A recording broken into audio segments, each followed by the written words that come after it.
Hello everyone, I hope you all are doing good. My name is Sahil Bodke and today I'll be sharing with you all a very interesting project named as Real-Time Fraud Detection System using Google Cloud.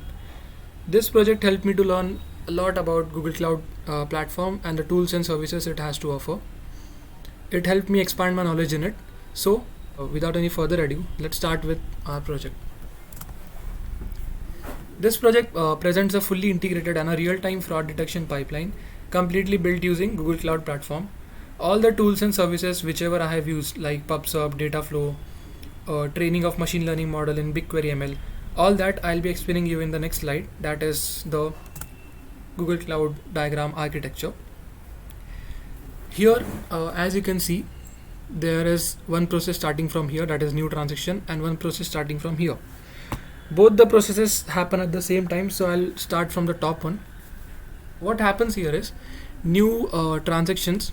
I generated a Python script in PubSub named as credit card transaction. What it does is it takes new transactions that are completely new to the system. That transactions are inserted into Cloud Dataflow pipeline. Our Cloud Dataflow pipeline reads from this PubSub message, processes the message, and writes to Firestore database. Here I have used Cloud Firestore to store all the transactions, whichever they are, like even if they're fraud or non-fraud, all the transactions initially get stored in Firestore. Then that same data that is returned to BigQuery temp transaction input table. Now this was the first process. Now let's move on to the second process. At the same time, I had a data set of around 20,000 plus records, in which around 600 to 700 were fraud transactions and rest were non-fraud transactions. So the probability of having fraud transactions was way less than having non-fraud transactions. So I used the dataset of raw transaction.csv. Then I uploaded it to Google Cloud Storage in buckets. From there I took it into BigQuery ML. Then in BigQuery ML I started to build the model. Initially I used three different models, that is logistic regression, boosted tree classifier, and DNN classifier. After comparing the model through their evaluation metrics, boosted tree classifier performed exceptionally well, as it gave me the required precision and recall, comparatively way higher than the both of the models. I created a cloud function script known as run prediction. What it does is it predicts from our model, that the model which I selected, boosted tree classifier, it predicts from it, and it creates another temporary prediction table, and it takes the raw data from here, that is temp transaction input, and it takes data from here, takes the model from here, uses ML predict query and predicts whether the particular transaction is fraud or non-fraud, and it sends to another two different tables, that is fraud data table and non-fraud data table. Then I use a cloud scheduler to run ML predict every 5 minutes to reduce the billing cost as well as to increase efficiency and maintain data integrity. The reason I have used cloud scheduler here is as I mentioned before, I have around 20,000 plus transaction records. So hitting ML predict every single second will increase my cost and will further decrease the performance. So to maintain the performance and to increase efficiency and to reduce cost, I have used cloud scheduler, which runs the queries every 5 minutes, runs the ML predict query every 5 minutes. So it is a batch processing step, which all the transactions, that is for example around 30 to 40 transactions or 50 to 100 transactions are lined up, and at every 5th minute all the transactions get produced at the same time, and they are segregated into two different data sets, that is fraud and non-fraud. Now let's move on to our next step. Now what happens is all the data from this fraud data table, it is published to another PubSub topic named as fraud transactions. Now what this PubSub topic does is it sends the data to another cloud function, that is our second cloud function we have used here, known as notification script. What happens here is it takes all the fraud transaction data from here and sends mail to the user with whom the fraud has happened, and sends the alert mail that fraud transaction has happened in your account, gives the receiver's name where the money has been sent, gives the receiver's location, the receiver's bank, and at the same time it also mails the sender's bank and gives the same information, that is the receiver's name, the receiver's bank, the receiver's country, and the sender's name as well, with whom the bank is affiliated. And at the end, I uploaded all the data, that is the fraud data and non-fraud data, combined it into a single table and uploaded it to Looker dashboard to further uncover more insights.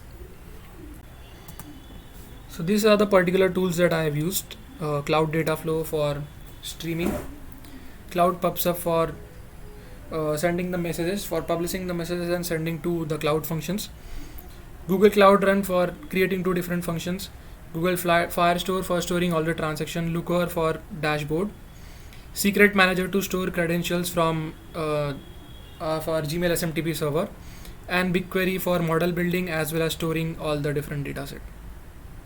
So yeah, now let's move on to the interesting part, that is the demo.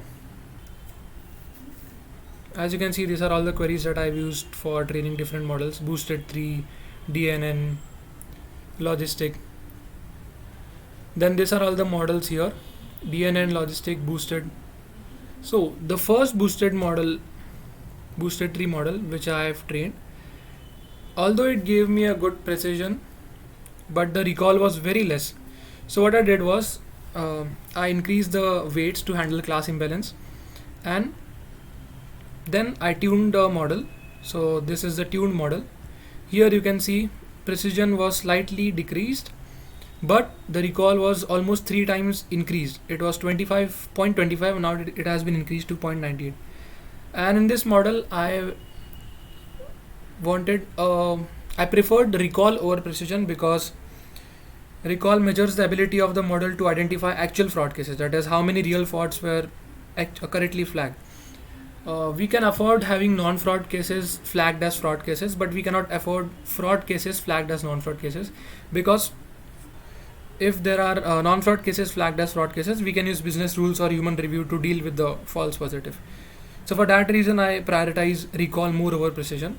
So this was the model which I have selected. Now let's run the model.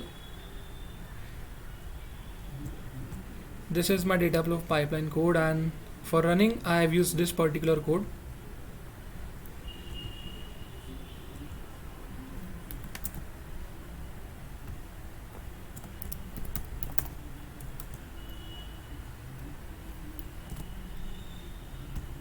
Now before running, let me explain this code. Firstly, Python 3 data flow pipeline. This specifies the file which we have to run. This runs our Apache Beam pipeline script in Python. I have used Apache Beam here for running the pipeline. Then here it tells Beam to use Google Cloud Data Flow, that is Data Flow Runner. Specifies the project name, the project ID which we have used. Specifies the temporary location, that is Google Cloud Storage part to store temporary job files like staging data. Then gives staging location, where it is a path which we use to upload our code, dependencies and workers configuration. Then it specifies in which region we are running the pipeline, US Central 1. It also specifies the workers zone, that is US Central 1C. And then it specifies the bucket wherein our data was resided. And at the end, it also specifies the requirement file, a file that lists Python packages needed by the pipeline, which gets installed on the workers. So let's run this pipeline.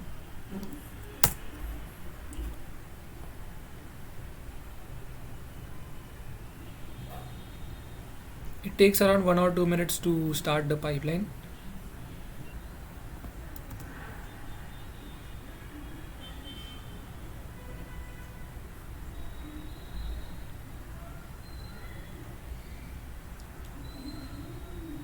As you can see, the status is starting. That means our job will be started in around 10 to 20 seconds. Let's refresh again. Now you can see the status is running. Let's see our job.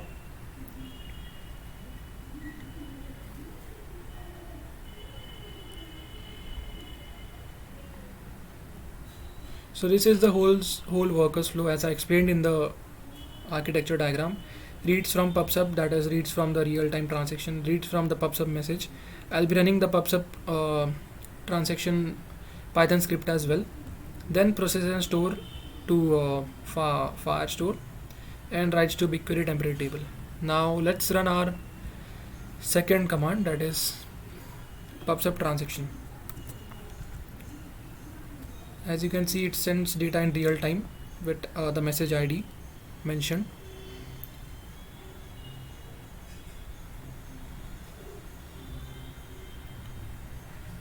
Also, we have to start our cloud scheduler job, because without starting this it cannot hit ML predict after every 5 minutes.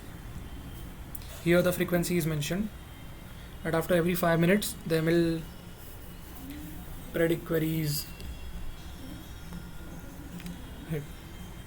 You can also see the target URL where the cloud scheduler is targeting, that is the run prediction cloud function, the first cloud function which we have used.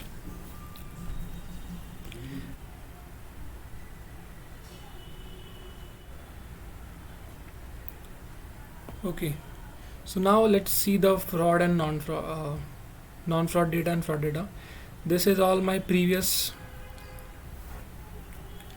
work that I have done. Around 12,000 transactions are already published.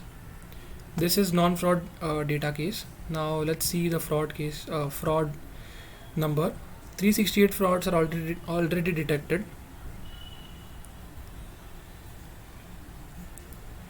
As you can see, the dataset consists of type of fraud, ID, amount, old balance original, new balance original, old balance receivers, new balance receiver, country, senders, receivers, and at the end, if it is fraud and if it is predicted as fraud.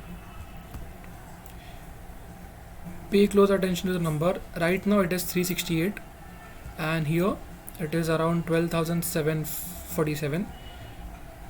Watch how it increases once the time hits after every 5 minutes. Also, it specifies the date.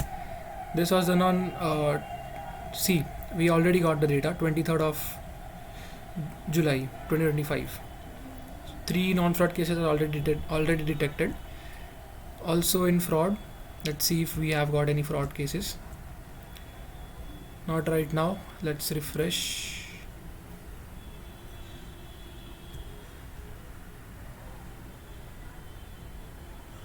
Yep, we got one fraud case here. Let's examine that.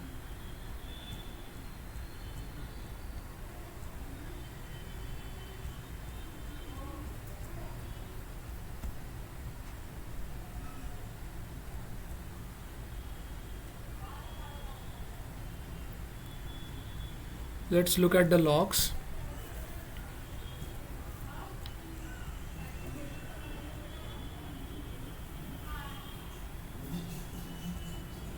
See, this is 23rd of July.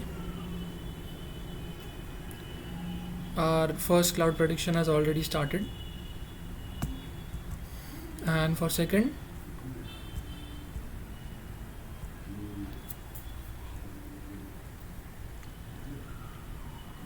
as you can see, emails sent successfully. 23rd of July 2025. All the fraud emails are being sent to the sender's name as well as their bank. Let's cross verify that. As you can see, we have got the mail of receiver. This mail is to the bank. Dear security team, a potential fraudulent transaction has been detected involving an account holder from your bank. You can see it tells the type, transaction ID, amount, origin account, old balance, new balance, sender's name Kimberly Walker, receiver's name Barclays. Let's see if Kimberly Walker, as specified here as the sender's name, has received her mail. Yes, you can see here, dear Kimberly Walker, we have identified a suspicious transaction on your account that appears to be fraudulent. So you can see at the same time the bank and the user with whom the fraud has occurred, both of them receive the email, and both of them has the receiver's bank, receiver's name, as well as the amount that was being used for the transaction. Now, this is the Firestore data. You can see here all the transactions are being added in real time. Now let's move to our Looker dashboard. So this is the Looker dashboard that I created. You can see total transactions are 13.3k, total amount fraud transactions, and it is a live dashboard. It gets live if we hit refresh after every 5 minutes.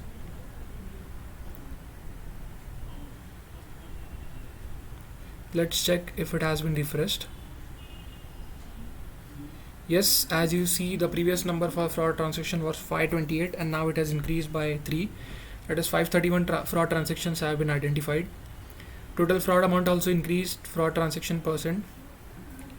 Fraud transactions percent, how I calculated was I calculated it using a formula, that is all the predicted fraud messages that the model has predicted. I divided it with the total complete transaction, that is whether it was fraud or non-fraud. So predicted fraud cases divided by total cases, and it gave me around 4% fraud cases have been identified until now.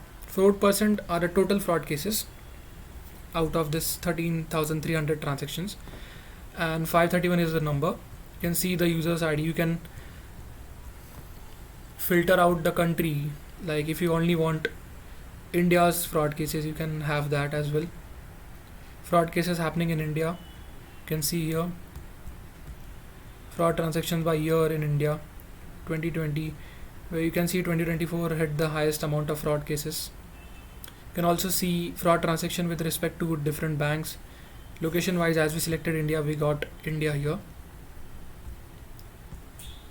If we select everything,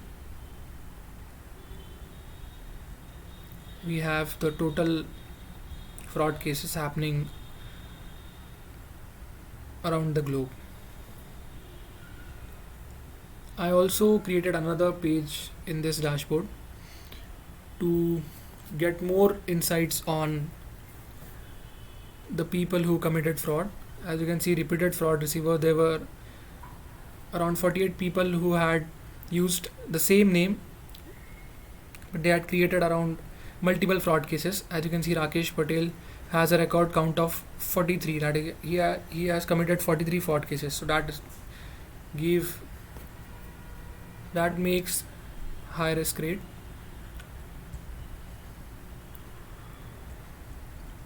This is the range of date. You can select range as well. Top 5 receivers name by ID. The receiver, the people who committed fraud. You can see Rakesh Patel tops the list, followed by Natasha Collin, Angel Lopez, and others. Top 5 countries with highest fraud cases. You can see India leads the list here with 26%. Then we have France, Canada, Germany, and UK. I have also created a chart with fraud amount per user. So Rakesh Patel leads here with around 12,23,990 rupees of fraud. Now I want to specifically talk about this chart. This is a combo chart. Here you can see why insights are so important why insights are so important in a dashboard. Here you have noticed something, that transfer, the type of transfer, this is a fraud transaction by type, that is what type of transaction had the most fraud cases. Here you can see transfer has a record count of 202, and the fraud amount done by the people in this type of transfer was 47 lakhs.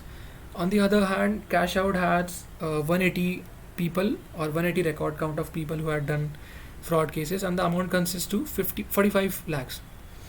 So if you have noticed something, even if the transfer record count is higher than cash out record count, but if you look into the amount, the difference in amount is just 2 lakh rupees, and the record count is almost 180 to 202, almost 22 people, just 22 people less here. But this particular chart gives insight that tells us that even if transfer leads in record count, the higher number of fraud transactions happened in this cash out category.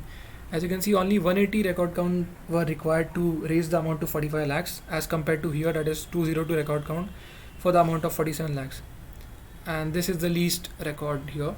So this whole table or whole dashboard tells us and gives us many more insights about how fraud occurred, and also gives us the names of the people who committed fraud and how much they committed fraud. So this was the whole project. I hope you guys understood what I was trying to explain.